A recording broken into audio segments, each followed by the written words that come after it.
من شرور أنفسنا ومن سيئات أعمالنا من يهده الله فلا مضل له ومن يضلله فلا هادي له ونشهد أن لا إله إلا الله وحده لا شريك له الحمد لله الذي لا ضد له ولا ند له لا مثل له ولا مثيل له لا وزير له ولا كفيل له لا شبه له ولا شبيه له وهو الواحد الفرد الصمد لم يلد ولم يولد ولم يكن له كفوا أحد ونشهد أن سيدنا وحبيبنا وطبيبنا وكسرنا ونذيرنا وأرواحنا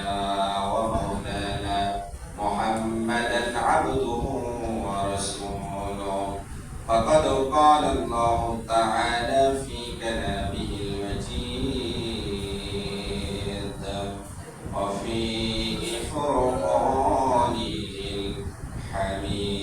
الحميد أعوذ بالله من الشيطان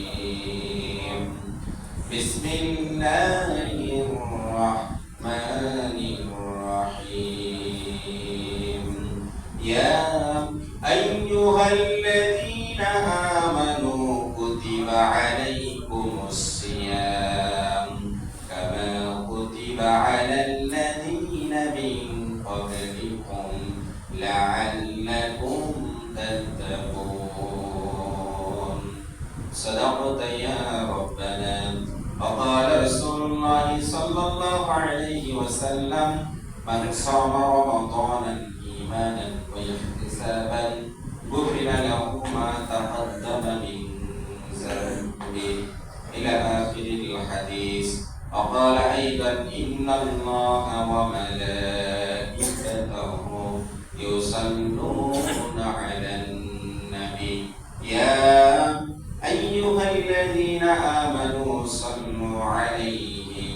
وسلموا تسليما اللهم صل على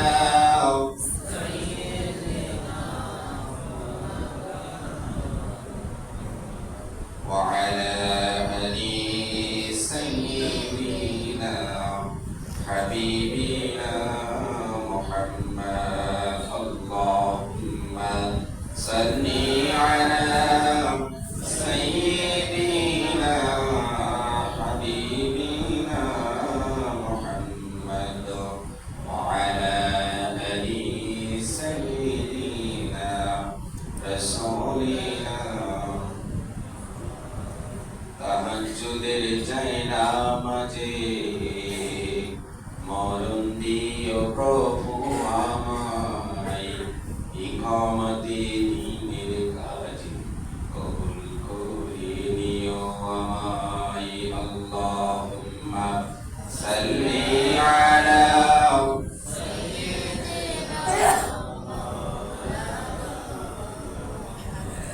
وعلى آله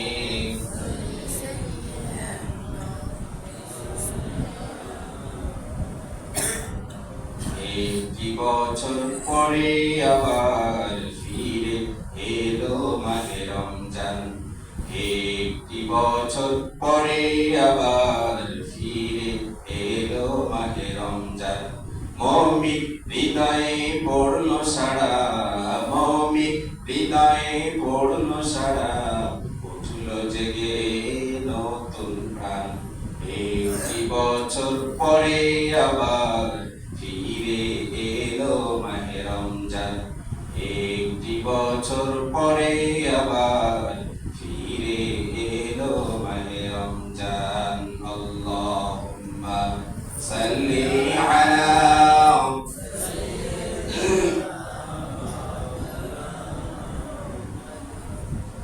وعلى آل سيدنا بشرنا بلغ العلا بكماله كشرفة بجماله حسنة جميع خصاله صلوا عليه وآله الحمد لله আমরা আলোচনার প্রারম্ভে সেই মহান মাহবুদের দরবারে শুকরিয়া আদায় করে নিই যে মহান রব্বুল ইজ্জাত ওয়াল জালাল আজকে আমাদেরকে রমজানের পূর্বের শেষ জুমাতে আমাদেরকে আসার বসার এবং কোরআন হাদিস থেকে কিছু মূল্যবান কথা শোনার তৌফিক যে মহান রব দান করেছেন। আমরা সকলে বলছি আলহামদুলিল্লাহ।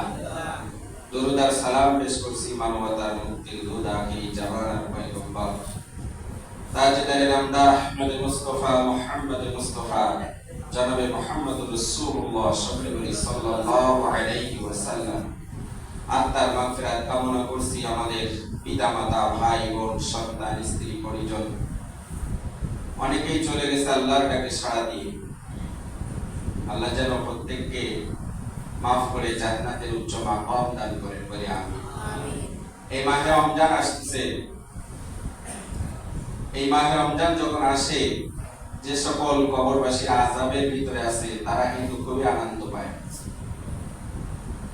আনন্দে তারা আত্মহারা হয়ে যায়। তারা মনে করে যে অন্তত একটি মাস ভালো থাকতে পারবো। সুবহানাল্লাহ। কারণ এই রমজানের একটি মাস আল্লাহ রাব্বুল আলামিন কবরবাসীদেরকে মাফ করে দিয়েছেন। এরপরে এই একটি মাস আল্লাহ রাব্বুল আলামিন শয়তানকে শিকলবন্দি করে রাখবেন আর জাহান্নামের দরজা বন্ধ করে দিবেন, জান্নাতের দরজা খুলে দিবেন। সুবহানাল্লাহ।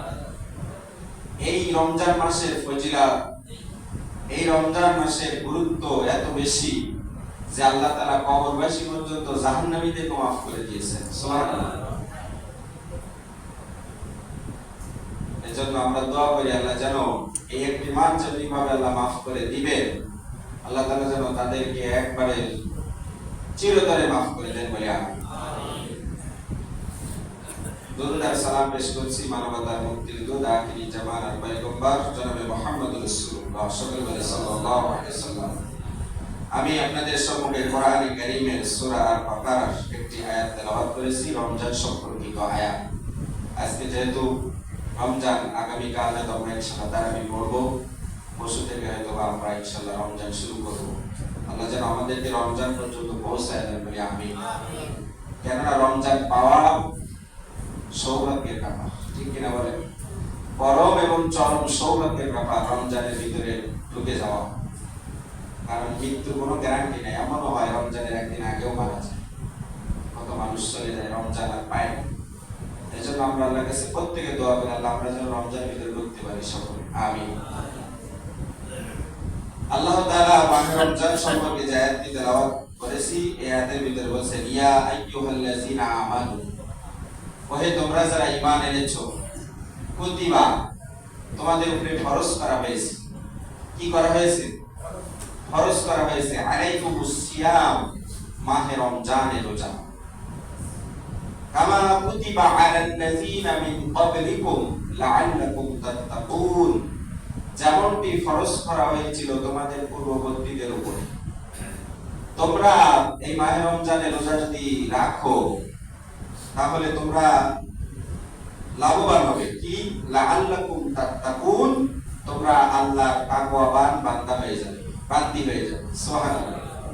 আল্লাহর পরহেজগারিত্ব অর্জন করতে পারবে তোমরা যদি এই রমজানের রোজাগুলো ঠিকঠাক মতো আদায় করো, হক অনুসারে, হক অনুযায়ী যদি আদায় করো। রমজানের একটি মাস, এটা ফরজ বিধান। এটা কি বিধান? পাঁচটি স্তম্ভ, ইসলামের পাঁচটি মৌলিক খুঁটি, তার ভিতরে একটা হলো এই সাওম, রোজা। বুনিয়ানুল ইসলাম আলা খামস, আশহাদু আল্লা ইলাহা ইল্লাল্লাহ ওয়া আন্না মুহাম্মাদার রাসূলুল্লাহ ওয়া ইকামাস সালাহ ওয়া ইতাআজ যাকাত ওয়াল হজ্জ ওয়া সাওম রমাদান। পাঁচটি স্তম্ভ। কয়টি? এক নম্বর হলো আশহাদু আল্লা ইলাহা ইল্লাল্লাহ, এটা সাক্ষ্য দেওয়া যে আল্লাহ ছাড়া কোনো মাবুদ নাই, আল্লাহ ছাড়া কোনো ইলাহ নাই, উপাস্য নাই। আমাদের মাবুদ কে? আমাদের ইলাহ কে? আমাদের সৃষ্টিকর্তা কে? আমাদের রিজিকদাতাকে, আমাদের বিধানদাতাকে, তাহলে এটা আমরা স্বীকার করে নেওয়া, এটা হলো ঈমানের প্রথম শাখা। এবং সে অনুযায়ী আমল করা, লা ইলাহা ইল্লাল্লাহ, আল্লাহ ছাড়া কোনো মাবুদ নেই, ওয়া আন্না মুহাম্মাদুর রাসূলুল্লাহ, এবং মুহাম্মদ সাল্লাল্লাহু আলাইহি ওয়াসাল্লাম আল্লাহ তাআলার রাসূল, বান্দা ও রাসূল। ওয়া ইকামাস সালাত, নামাজ কায়েম করা, নামাজ সুপ্রতিষ্ঠিত করা। ওয়া ইতাআজ যাকাত, যাকাত আদায় করা, যাকাত প্রদান করা। ওয়াল হাজ্জু, হজ ফরজে হজ করা। ওয়া সাওম রমাদান, মাহে রমজান আসে, মাহে রমজানে রোজা রাখা। ইসলামের মৌলিক পাঁচটি খুঁটি। আচ্ছা বলুন তো, পিলার ছাড়া কি বিল্ডিং এর ছাদ কি টিকবে? মনে করেন আপনি দুই দিকে পিলার দিলেন আর দুই দিকে দিলেন না, টিকবে? এই পাঁচটি স্তম্ভের কোনোটি কিন্তু কম নয়, ঠিক কি না? একটু বাদ দিয়ে যেমন বিল্ডিং টিকবে না, বিল্ডিং এর ছাদ দাঁড়াবে না, তেমনি ইসলামের এই মৌলিক পাঁচটি বিষয়। হজের বিধানটা হলো যাদের উপরে ধনবান ব্যক্তি, কিন্তু বাকি চারটা প্রত্যেকের উপরে আছে না নাই? জি, জাকাত, দুইটা, জাকাত এবং হজ, এই দুইটা ধনবান ব্যক্তির উপরে, বাকি তিনটা প্রত্যেকের উপরে আছে না নাই? এই উপস্থিতি, তাহলে বাকি তিনটা আমাদের প্রত্যেকের উপর, আর হজ এবং জাকাত এই দুইটা হলো ধনবান ব্যক্তির উপরে। এই উপস্থিতি, তাহলে যদি ধনবান হয় তাহলে তার উপরে পাঁচটি, নাকি? এজন্য খুঁটি ছাড়া যেমন বিল্ডিং টিকবে না, মৌলিক স্তম্ভ ছাড়া তেমন আমাদের ঈমান টিকবে না। এই উপস্থিতি, তাহলে পাঁচটি মৌলিক স্তম্ভের অন্যতম একটি স্তম্ভ, খুঁটি হলো সাওম, রোজা, যেটা আমরা ইনশাআল্লাহ আল্লাহ দিলে আগামীকাল থেকে ঢুকবো ইনশাআল্লাহ সেই রমজানের ভিতরে। আল্লাহ বলছেন ফরজ করা হয়েছে, ফরজ বিধান মাইনাস করার কোনো সুযোগ আছে নাকি? আছে বলেন? না, ফরজ মানে কি? আত্মবশ্যক, অবশ্যই পালনীয়, পালন করতেই হবে, না করলে আপনি আমি গুনাহগার হব, জাহান্নামী হব। আল্লাহ বলেন কুতিবা আলাইকুমুস সিয়াম কামা কুতিবা আলাল লাযিনা মিন ক্বাবলিকুম লাআল্লাকুম তাত্তাকুন। আমার আল্লাহ বললেন যারা মাহে রমজানের রোজাগুলো ঠিকঠাক হক আদায় করে রাখবে তারা অবশ্যই তাকওয়াবান বান্দা-বান্দী হিসেবে গণ্য হবে। বলেন সুবহানাল্লাহ। সিয়াম মানে কিটা জানার দরকার আছে না নাই? সিয়াম বলার আরবি শব্দ, এর প্রতিশব্দ হলো বিরত থাকা। সিয়াম রমাদান অর্থ হলো জ্বালিয়ে পুড়িয়ে ছাই করে দেওয়া, বিরত থাকার অর্থ হলো সকল প্রকার পাপাচার, সকল প্রকার অনাচার থেকে মুক্ত থেকে, এবং সুবহে সাদিক থেকে শুরু করে সূর্যাস্ত পর্যন্ত সকল প্রকার পানাহার এবং স্ত্রী সহবাস থেকে বিরত থাকার নাম হলো রমাদান। সিয়াম, বলেন সুবহানাল্লাহ। তাহলে এই রমাদান জ্বালিয়ে পুড়িয়ে ছাই করে দেওয়ার মাস। এই জ্বালিয়ে পুড়িয়ে কি ছাই করে দিব? আমার আল্লাহ বললেন জ্বালিয়ে পুড়িয়ে জীবনের গুনাহগুলো সব এই রমাদানের এক মাসে সব ছাই করে দিতে হবে।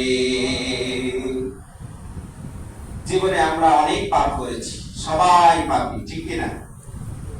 পাপীর ঘরের পাপী আমরা, শুধু পাপ না, আমাদের সবাই পাপী, আমাদের 14 গোষ্ঠী সবাই পাপী। কিন্তু এই রমজান আসে শুধুমাত্র এই পাপকে ধুয়ে মুছে জ্বালিয়ে পুড়িয়ে ছাই করার জন্য। সুবহানাল্লাহ। এমন ফজিলতপূর্ণ মাস, সপ্তাহের ভিতরে শ্রেষ্ঠতম দিন হলো শুক্রবার, ঠিক কি না? জুমার দিন। 12টি মাসের ভিতরে শ্রেষ্ঠতম মাস হলো রমাদান মাস, রমজান মাস। কেন? এই মাসের গুরুত্ব এতই বেশি, এই মাসে কোরআন নাজিল হয়েছে। সুবহানাল্লাহ। এই মাসে কি নাজিল হয়েছে? কোরআন নাজিল হয়েছে। আল্লাহ বলেন শাহরু রমাদানাল্লাযী উনজিলা ফীহিল কুরআন হুদাল লিন-নাসি ওয়া বায়্যিনাতিম মিনাল হুদা ওয়াল ফুরকান। আল্লাহু আকবার। শাহর মানে হলো মাস, রমাদান মানে রমাদান মাস, উনজিলা মানে নাজিল করা হয়েছে, ফীহিল কুরআন, এই কোরআনে কারীম, হুদাল লিন-নাস এজন্যই মানুষের হেদায়েত দেওয়ার জন্য, হেদায়েতের পথে ডাকার জন্য, ওয়া বায়্যিনাতিম মিনাল হুদা ওয়াল ফুরকান আমার আল্লাহ বললেন এই কোরআন রমজান মাসে নাযিল হয়েছে মানুষের হেদায়েতের বাণী হিসাবে, একটা অন্যতম অলৌকিক নিদর্শন রূপে। বলেন সুবহানাল্লাহ। শুধু কি তাই না, আমার আল্লাহ বললেন এটা হলো ফুরকান, এই কোরআন হলো হক এবং বাতিল, এটা ডিভাইডেড করার জন্য, পার্থক্য নিরূপণ করার জন্য আমি আল্লাহই কোরআন নাযিল করেছি। সুবহানাল্লাহ। এবার আপনি যদি কোরআন না বুঝেন, কোরআন না শিখেন, তাহলে আপনি সত্য কোনটা মিথ্যা কোনটা বুঝতে পারবেন? কোরআন আপনাকে জানতে হবে। এক নম্বরে কোরআন পড়তে হবে, কোরআন জানতে হবে, কোরআনের সার নির্যাস বুঝতে হবে, কোরআনের তাফসীর সম্পর্কে জানতে হবে।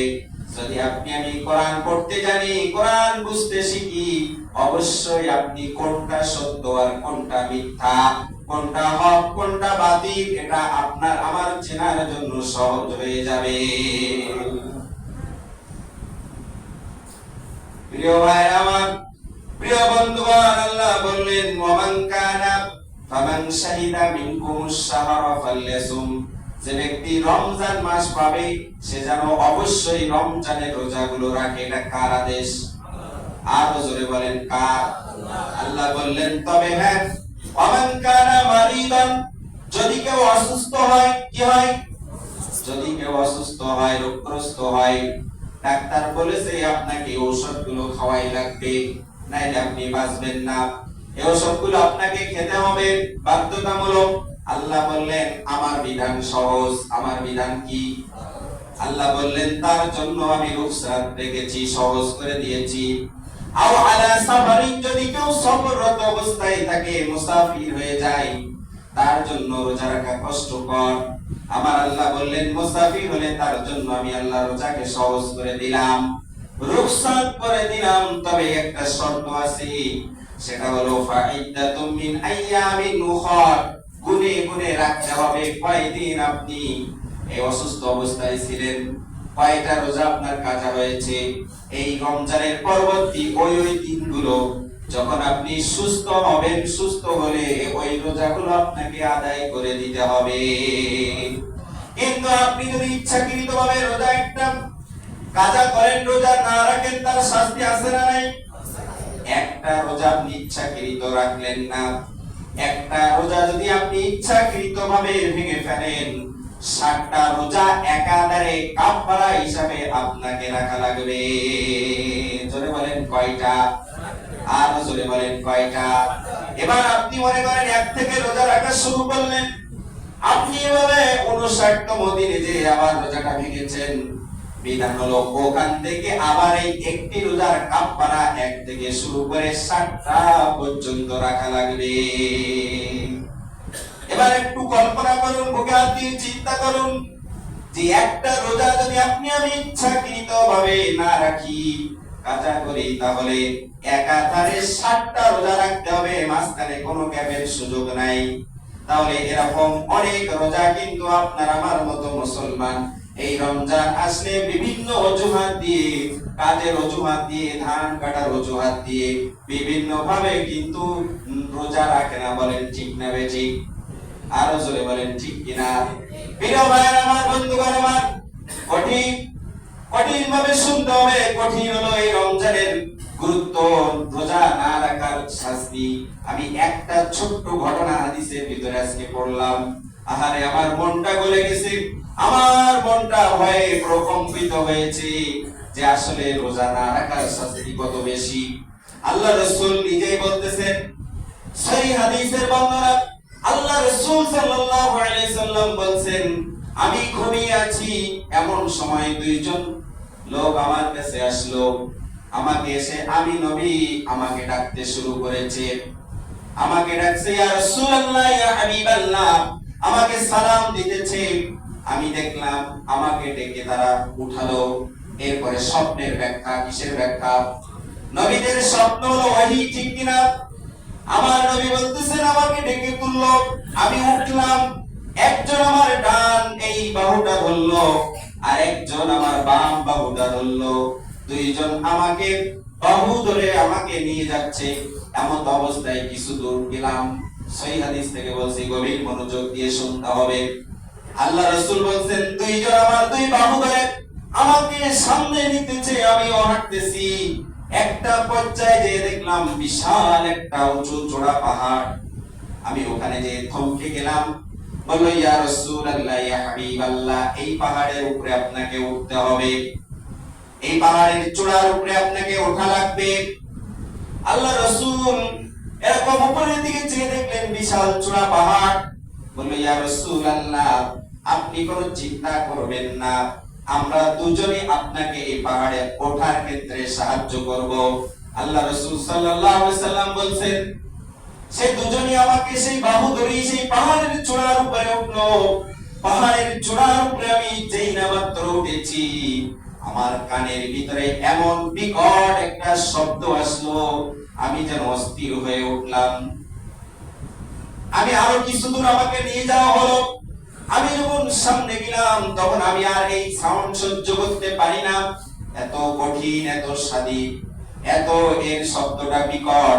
আমি ওদেরকে জিজ্ঞাসা করলাম যে এই শব্দটা কিসের, এত জোরে শব্দ কিসের, এত আওয়াজ কিসের? আমাকে এনসার করা হলো, আমাকে বলা হলো, ইয়া রাসূলুল্লাহ, ইয়া হাবিবাল্লাহ, এটা হলো জাহান্নামীদের আওয়াজের কণ্ঠ। বলেন আল্লাহু আকবার, আরো জোরে বলেন আল্লাহু আকবার। এবার আল্লাহ রাসূল জিজ্ঞাসা করছেন, এই সাউন্ডটা কিসের? আরো একটা বিকট সাউন্ড আসলো, আলাদা ভাবে সেই সাউন্ডের শব্দটা আরো কঠিন। আল্লাহ রাসূল জিজ্ঞাসা করলেন, এই সাউন্ডটা কিসের, এই শব্দটা কিসের? বলা হলো, ইয়া রাসূলুল্লাহ, ইয়া হাবিবাল্লাহ, এই সাউন্ডটা হলো তাদের যারা দুনিয়ার জীবনে ইচ্ছাকৃতভাবে ফরজ রোজা ছেড়ে দিয়েছে।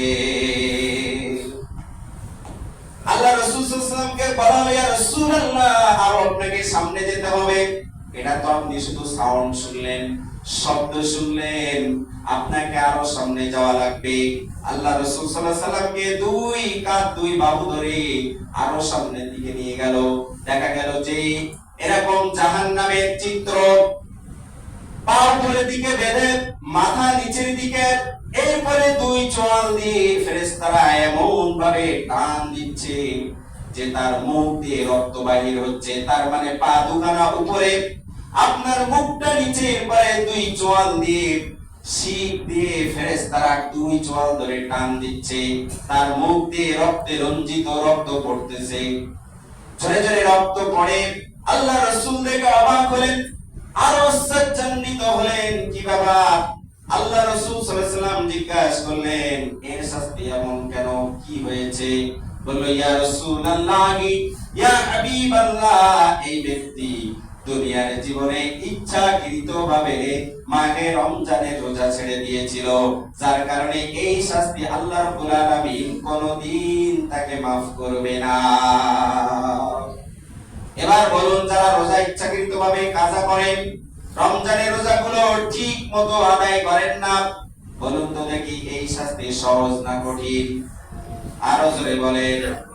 তাহলে এখন থেকেই নিয়ত করে ফেলান যে এই রমজান শুরু হবে, রমজানের শেষ পর্যন্ত একটা রোজা ইচ্ছাকৃতভাবে ছেড়ে দিব না। জোরে বলেন আমিন। আমার ভাইরা বন্ধুগণ, গভীর মনোযোগ দিয়ে শুনতে হবে। তাহলে এই রমজান মাস হলো আপনার আমার জন্য একটা গুনাহ মাফের মাস, ট্রেনিং এর মাস। এই মাসে আপনি আমি না খেয়ে থাকি, ঠিক কিনা?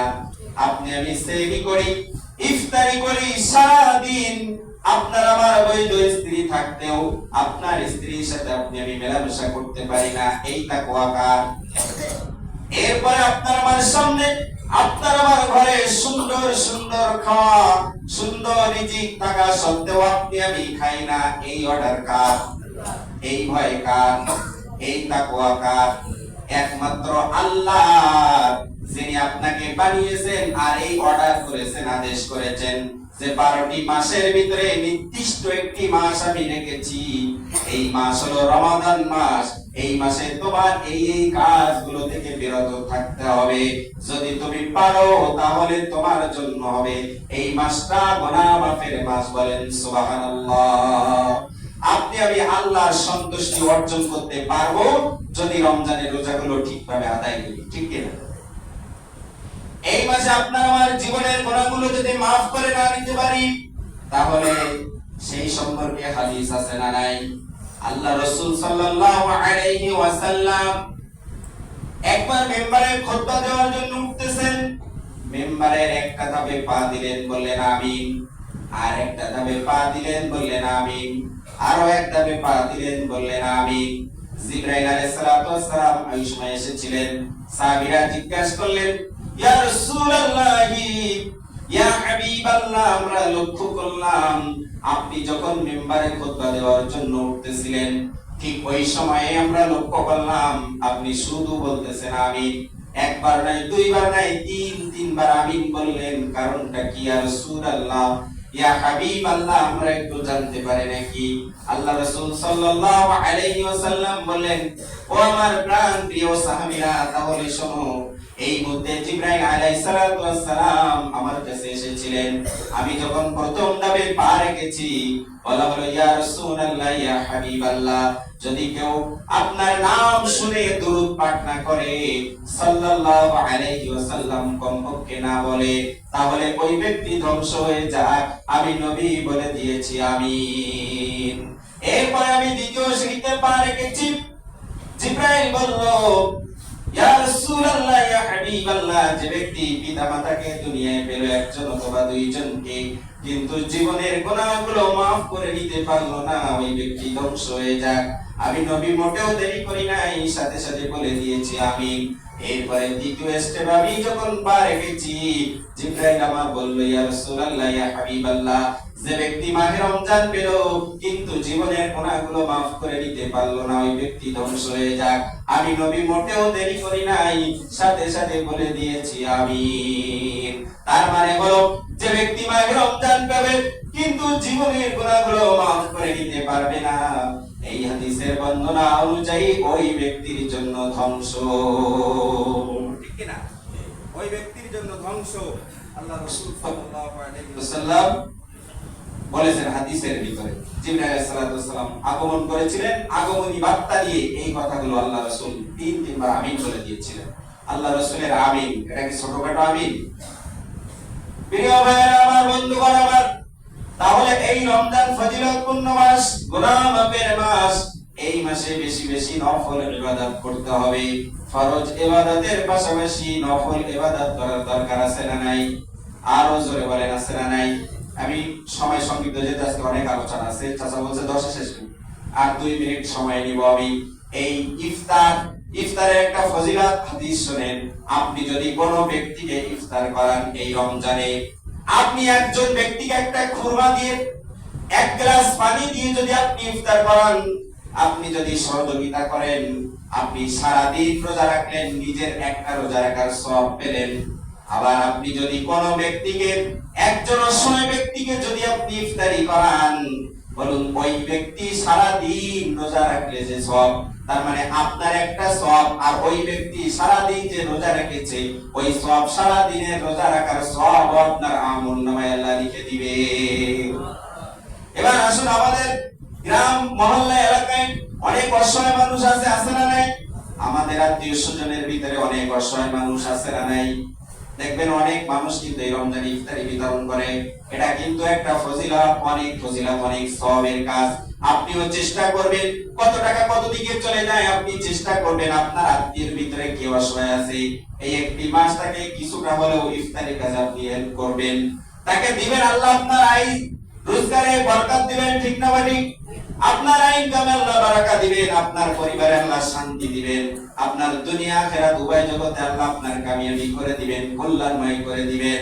শুধু কি তাই না, আপনার গ্রামে যারা গরিব অসহায় মিসকিন আছে তাদের দিকে দেখবেন, এই রমজানে তারা যেন সুন্দরভাবে এই রমজান সবাই মিলে ভাগাভাগি করে যেন একটা আনন্দ চিত্তে আমরা আদায় করতে পারি।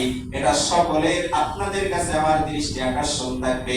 আপনারাই ভালো জানেন আপনার গ্রামের ভিতরে কেউ অসহায় জীবন যাপন করে, কে গরিব, কে অসহায়, কে মিসকিন, এটা আপনারাই ভালো জানেন। সুতরাং অবশ্যই এই রমজান আগামীকাল থেকেই তারাবি শুরু হবে হয়তো ইনশাআল্লাহ। আগামীকাল থেকেই, এখন থেকেই আজকে বাড়িতে আপনারা এগুলো খোঁজ খবর নেবেন। আপনার কোন প্রতিবেশী যেন এই রমজানের কোন ইফতারি না পেয়ে যেন কষ্টে না থাকে, কোনোভাবে যেন এই রমজানে কষ্টে না থাকে, তাহলে আপনাকে কৈফিয়ত দিতে হবে। প্রতিবেশীর হক আদায় করার দরকার আছে না নাই? প্রতিবেশী হিসাবে আপনার দায়িত্ব আছে, আত্মীয় হিসাবে দায়িত্ব আছে, এগুলো অবশ্যই এই রমজানে আপনি আমি সকলে মিলে পালন করব ইনশাআল্লাহ। অবশ্যই এখনো রমজানের অনেক আলোচনা আছে, যেহেতু সময় কম, আল্লাহ তাআলা আমাদেরকে এই রমজানের এক মাস ধারাবাহিকভাবে ইনশাআল্লাহ রমজানের যতটা আলোচনা, যতটা গুরুত্ব, ফজিলত, আমল ইনশাআল্লাহ আমরা করব। আর দোয়া কবুলের শর্ত হলো, আপনার ফজিলত হলো এই ইফতারির সময় এবং সেহরির সময়। সেহরি একটু তো আগে উঠে তাহাজ্জুদ পড়ে এক গত সময় বলেছি, এরপর ইফতারির সামনে নিয়ে আল্লাহর কাছে চাইলে আল্লাহ কবুল করেন। আপনি যেটাই চাবেন সেই দোয়াটা যদি নেক দোয়া হয়, আল্লাহ অবশ্যই কবুল করবে এই ইফতারির সামনে নিয়ে গেলে। ইনশাআল্লাহ ধারাবাহিক আলোচনা করব। আল্লাহ আমাদের সকলকে বোঝার তৌফিক দান করুন। যতটুকু কথা শুনলাম, আল্লাহ যেন আমাদেরকে আমলের জীবনে বাস্তবায়ন করার তৌফিক দান করেন বলে আমিন।